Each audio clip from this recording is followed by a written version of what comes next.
Hey everyone, how you doing? This is Clyde Harden with Harden Enterprise Services LLC. Listen, we like to say, well, we respond to your needs to get the right experiences. I thank you so much for those who are watching this video. If you feel free to share with someone else so we can share the message out there. Today, a quick tip we want to share with you, a lesson that I learned the hard way, or should I say, I've learned to overcome, is remember this here, pride is the greatest enemy to progress. In this entrepreneur world, for those who are trying to do their own business and trying to, grow your business and do better and grow and become a better for your customers. Remember this, I promise you, if you want to remember any lesson I can give you, this is the greatest one. Pride is the greatest enemy to progress. The reason why, because we try to bring a mindset that we use in the Monday through Friday, 8 to 5 job when we work with someone else. We thought we had to prove to everyone we knew everything. We felt like the more that we knew, the more valuable we were, and the less that we knew, the less valuable we were. So we started off lying on our resumes. We started off giving people false information, and that got us in the door. But from that point on out, we kept that same, semantic. We didn't ask for help. We didn't look for help. We wanted to always be self-made. That does not work in the entrepreneur world. It does not work in the entrepreneur world. On some jobs, I get to jobs, and while I'm there, the customer will stop and tell me something and teach me something, and I'm always writing those down and utilizing it. Other businesses will share with me tips. I was at a customer's job about 3 weeks ago, and my old prideful self would not have listened. I was like, who do you think you are? How can you tell me something? I'm here to work for you. How can you give me advice? But that is so crazy out here in this entrepreneur world, because people are always teaching, and you gotta always listen. And it's like people want to do business with humble people, and people hate doing business with prideful people. But the guy was talking to me, and he began to share. He said, Clyde, I want to share something with you. I said, what's that? He said, first of all, you got great workers. You got great workers. Y'all do a great job.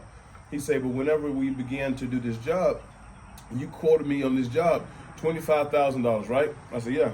He said, throughout the job, we had a couple of changes come through and little things happen, and you had to get a little extra money for this and a little extra money for that. He said, let me give you some advice. Out of all the quotes that came in, you were one of the cheaper ones.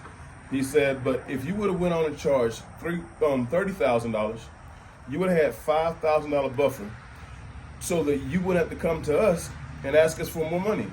And at the end of the project, let's say for instance you had $2,500 left over. He said, you could have came back and gave me and my wife $2,000. We would have been happy. We wouldn't have been frustrated because we had to keep giving extra money for legitimate changes, but we would have had extra money in the end.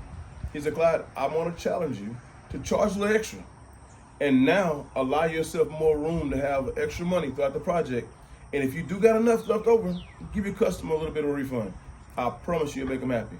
Now, pride would have told me not to listen to him. Pride would have got cocky. Pride would have told me to tell him that I know what I'm doing. But now that I listen to him, every project I add a little extra on. I make sure I don't have to keep asking my customers for more money in the end. And throughout the project, in the end, if I have a little money left over, I don't just be greedy and keep it. I make sure I give some back to the customer. I don't try to do it too much. I don't try to do too much money. I try to be as flexible as I possibly can. But listen, it was a lesson I was taught. I get these lessons every day. I stop and I take them in. I think the entrepreneur world has humbled me more than any other place in the world, because, listen, only in the Monday through Friday, 8 to 5, pride is is considered a good thing. It's an individual thing.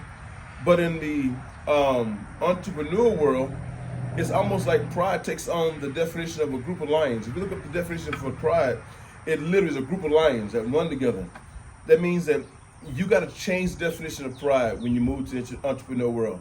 At Harden Enterprise, we have what we call a Lions Den. Shameless plug. You want to go join a Lions Den? We have a free Lions Den classes, but also we have a database. But the whole point of it is, we know as lions, we got to run together. We cannot make it alone. So get rid of the individual pride, think you got to be self-made. That's the most stupidest, craziest thought process here in this world. You do not have to be self-made. If you're going to run in this entrepreneur world, you need to find people who are already making it, work with them, teach them, but not just, receive from them, but don't just receive from them, give to them what you know. This world is a give and take. And if you give, people will give back to you. And if you take, people also take from you. This is a place where we got to grow together. So I want to just kind of share that quick tip this morning. Pride is the greatest enemy to progress in this entrepreneur world. So I hope you're growing. I hope you're not quitting. I hope you're not giving up. And if you feel as though you're hitting a brick wall, you're not growing your business, maybe it's because of your pride. So I hope this helps. Share it with somebody. Have a great day.